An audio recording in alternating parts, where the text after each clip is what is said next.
Welcome to Amazing Grace Bible Journaling. How are you doing today?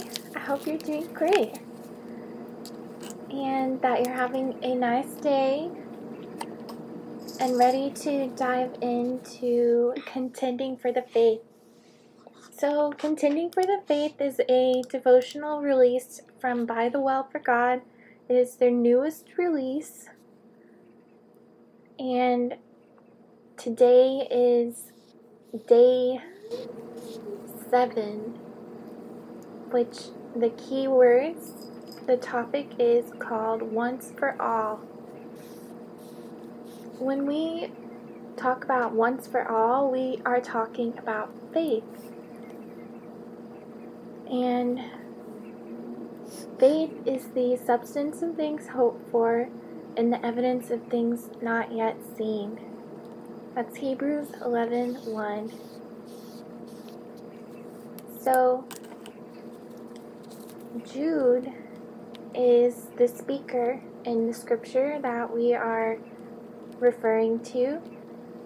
And the reason that Jude is focusing on faith is because there are some ungodly people that have infiltrated the church. And this is not merely a crisis of faith, someone who's not believing or wondering if there's a God or, having some doubts. This is something different. This is, these are certain people, ungodly people, that have infiltrated the church with false teachings.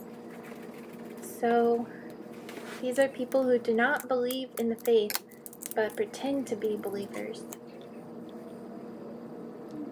These ungodly people claim to have received new revelations from dreams and engaged in immoral behavior. So there's a lot happening in the church here. So Jude is writing and referring to these people. So our faith, Jude says, our faith is the essential elements of our Christian doctrine, which were delivered once for all.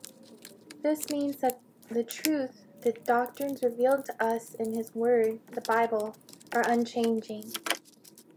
So a false teacher can't come in and say, hey, this is not true. There's something you didn't know, there's something different. No, that's not possible.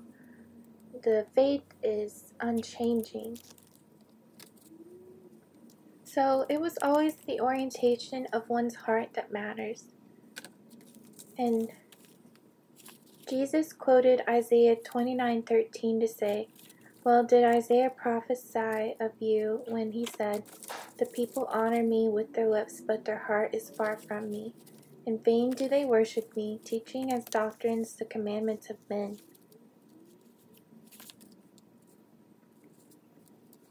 So Jude's exhortation to contend for the faith is the main point of his writing about our common salvation.